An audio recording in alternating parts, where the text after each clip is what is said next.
Hey everybody, this is Dan Marsala. This is my oral proposal for my therapist-driven vent protocol narrative review. So the purpose of this narrative review is to determine if therapist-driven ventilator protocols improve patient outcomes related to VAP, days to wean, and vent days when compared to physician-driven order sets. So the general purpose of this narrative review is to identify and summarize studies that compare patient outcomes that are mechanically ventilated who are managed with therapist-driven protocols to patients who are managed with physician-driven order sets. It's non-experimental.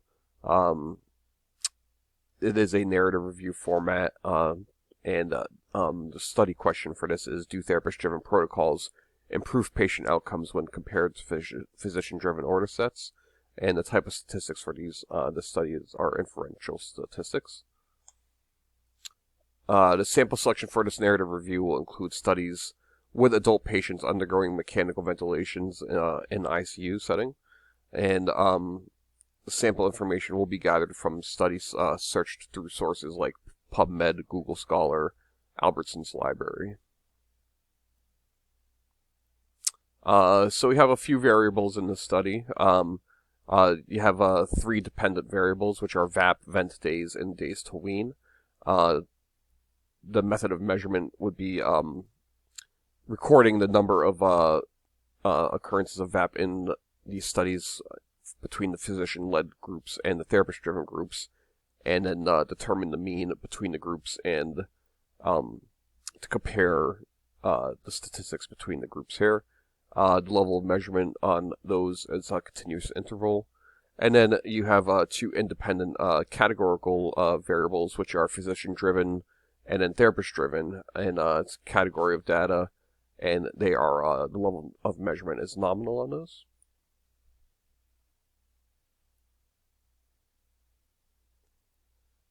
So there's some 3 lessons learned so far.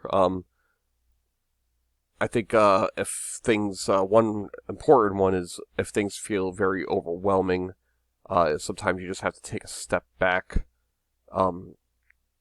take that deep breath, relax, and then just kind of review everything. And it's probably not as bad as you're thinking, and it's easy to psych yourself out, and you just got to kind of step back, read it over, and most of the time you kind of have those epiphany moments where you're like, oh, okay, that's not too bad.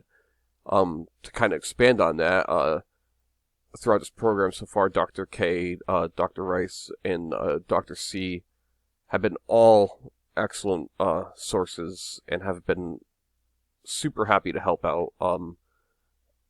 If you haven't reached out to them yet, or if you felt like nervous asking for their help and stuff like that, I would say don't hesitate. They've always been super quick to respond and help out in any way that they can.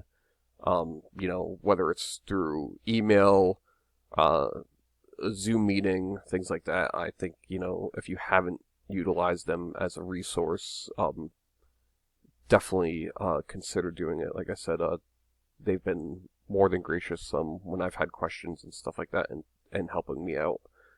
And then sometimes complicated isn't a good thing. Breaking things down some and simplifying them can make things like doing research, finding information, and stuff like that significantly easier for you.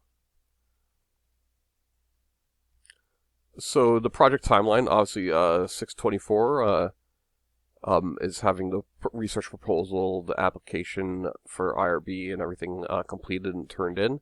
The end of the summer, I would like to have acquired all my articles that I would like to review for this study. I would like to ideally have a total between 15 and 20. The end of the fall semester, I'd like to have my first draft of my narrative review completed and reviewed and edited. By the midpoint of spring semester, I'd like to have that final draft completed and reviewed again. And then at the end of the capstone course, have the final draft of the narrative review turned in for grading and completion. So some potential limitations for this. So far in the literature that I have found, They've all been mostly just retrospective studies where, um, they've implemented a protocol and have pretty much compared like 6 months of data post implementation to, like the 6 months of data pre implementation of the protocol. So there's really no kind of, I guess you could say, blinding or control or anything like that, or kind of, I guess, no direct comparison. Like, one ICU having patients undergoing the protocol at the same time of, having patients um, being under the physician-driven order set.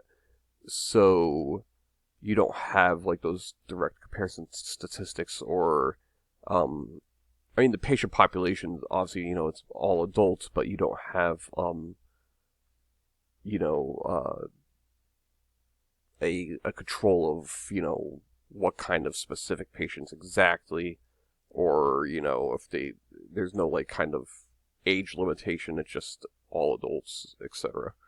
Um, Another thing I've found in a couple things I've read, some studies from Europe, kind of having varying results, where they've implemented, like things like weaning protocols and stuff, but they haven't found the results to be significant. So, uh, the question for that is, could that be from the fact that in Europe they do not have RTs that manage the ventilators and stuff? It's done by, nursing and things like that, which they don't have the in-depth, expansive education and training on ventilators like we do. So is this related to that potentially? Yeah, so those are kind of the limitations that I've found so far with this. But all in all, that is it. And I look forward to getting this done, and I look forward to getting everybody's feedback on this, and I hope it turns out as good as I'm thinking it will be. All right, have a good day. Thank you.